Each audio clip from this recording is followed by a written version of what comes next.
Hello, അസ്സലാമലൈക്കും.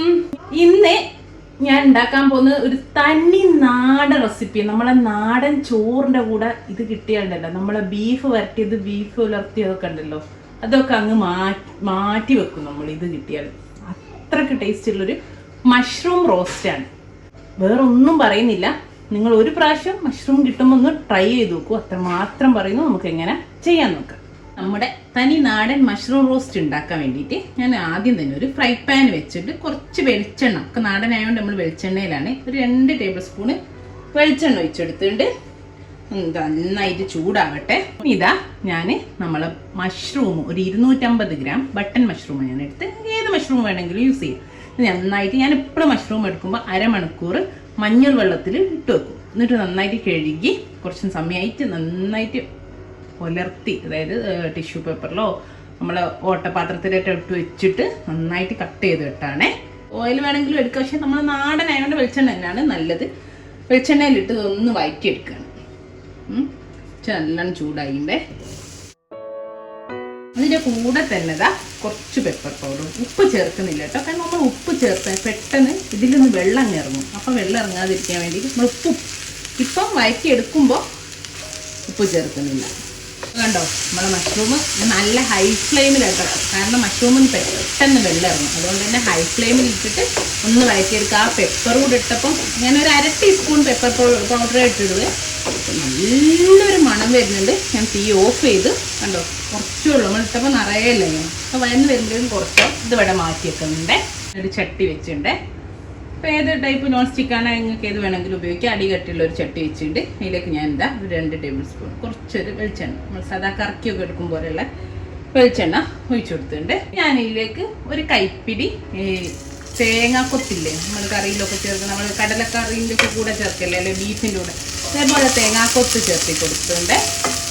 ഒരു 1/4 cup തേങ്ങാക്കൊത്തുണ്ടാവും. നമുക്ക് ഇഷ്ടമല്ല, കുറച്ച് കൂടുതലായാലും കുഴപ്പമില്ല, ടേസ്റ്റ് ഉണ്ടാവുള്ളൂ. അപ്പോൾ ഞാനെടുത്തത് നമ്മളെ കൈ കൊണ്ട് ഇങ്ങനെ പിടിച്ചാലുള്ളൊരു പിടിയാണ്. നന്നായിട്ട് ഒന്ന് വഴറ്റി കൊടുക്കാം. ഒന്ന് ഉണങ്ങിയ തേങ്ങ, അതിനോട് തന്നെ പെട്ടെന്നാവും. പച്ച തേങ്ങയാണെങ്കിൽ കുറച്ച് ടൈം എടുക്കുന്നേ പെട്ടെന്ന് ആയി വരുന്നുണ്ട്. ഞാൻ ഇതിലേക്ക് ഒരു മീഡിയം സൈസ് സവാള ചേർത്ത് തേങ്ങയുടെ കൂടെ നന്നായിട്ടൊന്ന് വഴറ്റി കൊടുക്കുന്നുണ്ട്. അതിൻ്റെ കൂടെ തന്നെ കുറച്ച് കറിവേപ്പിലയും ചേർക്കും. നമ്മളെ തേങ്ങ, സവാള, ഉള്ളിയും കറിവേപ്പിലയും കൂടെ നന്നായിട്ടൊന്ന് വഴറ്റി. ഉള്ളി വഴന്ന് വരുന്ന സമയത്ത് അതിൻ്റെ കൂടെ തന്നെ നമുക്ക് ഒരു ഇഞ്ച്, അതായത് ഒരു 1.5 ടീസ്പൂണോളം ചെറുതായിട്ട് അരിഞ്ഞല്ലേ ചതക്കിയ ഇഞ്ചി ചേർത്ത് കൊടുക്കുന്നുണ്ട്.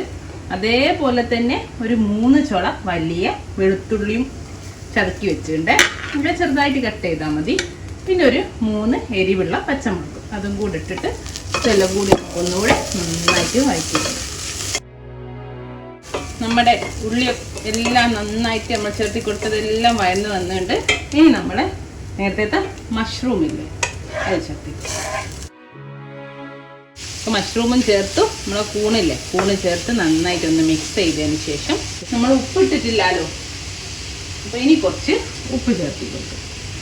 അതേപോലെ തന്നെ നമുക്ക് കുറച്ച് പൊടികളൊക്കെ ചേർത്തി കൊടുക്കാം. നമ്മൾ ആകെ മഷ്റൂമിൽ 1/2 ടീസ്പൂണ് കുരുമുളകേ ഇട്ടിട്ടുള്ളൂ. അപ്പോൾ ബാക്കി ഒരു 1/2 ടീസ്പൂണ് കുരുമുളക് ചേർത്തി കൊടുത്തിട്ടുണ്ട്.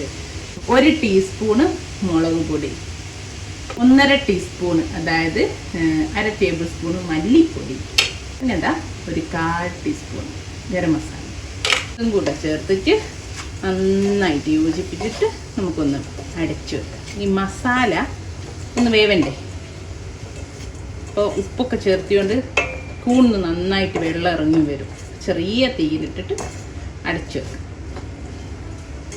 എന്നിട്ട് മസാല ഉപ്പ് നമുക്ക് വേവിച്ച്. അപ്പോൾ കണ്ടോ, മസാല ഒക്കെ വെന്ത് എണ്ണൊക്കെ തെളിഞ്ഞ് കിടക്കുന്നുണ്ടേ. കണ്ടോ, നല്ല അടിപൊളി മണവും ഇപ്പം തന്നെ നല്ല ടേസ്റ്റിയാണ്. നമ്മളെ ബീഫ് വരട്ടിയോ ഉലർത്തിയൊക്കെ ഇതിൻ്റെ ബാക്കിൽ നിൽക്കുക, അത്രയും ടേസ്റ്റിയാണ്. വെജിറ്റേറിയൻസിന് അടിപൊളി ഒരു ഡിഷാണ്. അപ്പം ഞാൻ ഇനി ഇതിലേക്ക് നല്ല കട്ടിയുള്ള തേങ്ങാപ്പാൽ ഒരു 1/4 കപ്പ് ചേർത്തി കൊടുക്കണ്ടേ. എന്നിട്ട് ഈ തേങ്ങാപ്പാലൊന്നും കൂടി ഇതൊന്ന് നന്നായിട്ടൊന്ന് വറ്റാനൊന്നും ഉണ്ടാവില്ല, അതൊന്നൊന്ന് ചൂടാകുമ്പോഴേക്കന്നെ തന്നെ ഇതിലങ്ങ് പെരണ്ടോളും. അപ്പോൾ ഒന്നുകൂടെ ടേസ്റ്റ് ആട്ടോ. ഈ തേങ്ങാപ്പാലിൻ്റെ ടേസ്റ്റ് കൂടെ അങ്ങോട്ട് വരുമ്പേ ഈ തേങ്ങാപ്പാൽ 1-ാം പാൽ എടുക്കണേ, കട്ടിയുള്ള പാല്, അല്ലെങ്കിൽ ഇത് ലൂസായിപ്പോൾ നമ്മളിതൊരു തിക്കായിട്ടുള്ള റോസ്റ്റ് അല്ലേ. അപ്പം അതാ തേങ്ങാപ്പാലൊക്കെ തളിച്ച് ഇതിൻ്റെ കൂടെ യോജിച്ച് വന്നിട്ട് ഈ സമയത്ത് ഇതാ കുറച്ചും കരിവേപ്പിലയും മല്ലിയിലയും ഇത്രേ ഉള്ളൂ. തീ ഓഫ് ചെയ്യുക. സിമ്പിളാണ്. ഇത് നമ്മളെ നാടൻ ചോറിൻ്റെ കൂടെ എൻ്റെ അമ്മ ഒരു രക്ഷയില്ല കേട്ടോ. കിട്ടില്ല ടേസ്റ്റ്.